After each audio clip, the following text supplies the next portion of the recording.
కార్యకర్తలే ప్రాణంగా చూసుకునే తెలుగుదేశం పార్టీ జాతీయ ప్రధాన కార్యదర్శి మాజీ ముఖ్యమంత్రి చంద్రబాబు తనయుడు నారా లోకేష్ కార్యకర్తలకు ఎప్పుడూ అందుబాటులో ఉంటూ వారి బాగోగులు చూసుకుంటుంటారు. పార్టీని నమ్ముకున్న కార్యకర్తలను ఎప్పుడూ ప్రోత్సహిస్తుంటారు. గతంలో పెదకాకాని మండలం వెనిగళ్ల గ్రామానికి చెందిన యువతితో వివాహ ఊరేగింపు సందర్భంగా షేక్ ఇమ్రాన్ తెలుగుదేశం పార్టీ మీద ఉన్న అభిమానంతో తల్వార్ చేతబూని గుర్రం ఎక్కి పెళ్లి కూతురు ఇంటికి వెళ్లవలసి ఉండగా తెలుగుదేశం పార్టీ జెండా పట్టుకుని పెళ్లి కూతురు ఇంటికి ఊరేగింపుగా వెళ్లడం అప్పట్లో రాష్ట్రంలోనే సంచలనంగా మారింది.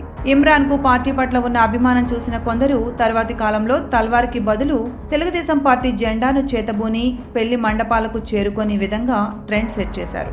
ఈ విషయాన్ని తెలుసుకున్న నారా లోకేష్ ఇమ్రాన్ ను పిలుచుకుని ప్రత్యేకంగా అభినందించారు. తెలుగుదేశం వీరాభిమాని ఇమ్రాన్ తండ్రి అయ్యాడని తెలుసుకున్న నారా లోకేష్ ఇమ్రాన్ కుటుంబ సభ్యులను మరోసారి కలుసుకుని ఇమ్రాన్ తనయుడు మొహమ్మద్ హసన్ కాబోయే తెలుగుదేశం నాయకుడు అని అభినందించారు. ఈ విషయం తెలుసుకున్న తెలుగుదేశం నాయకులు కార్యకర్తలు నారా లోకేష్ కార్యకర్తల పట్ల చూపుతున్న అభిమానానికి ఫిదా అవుతున్నారు.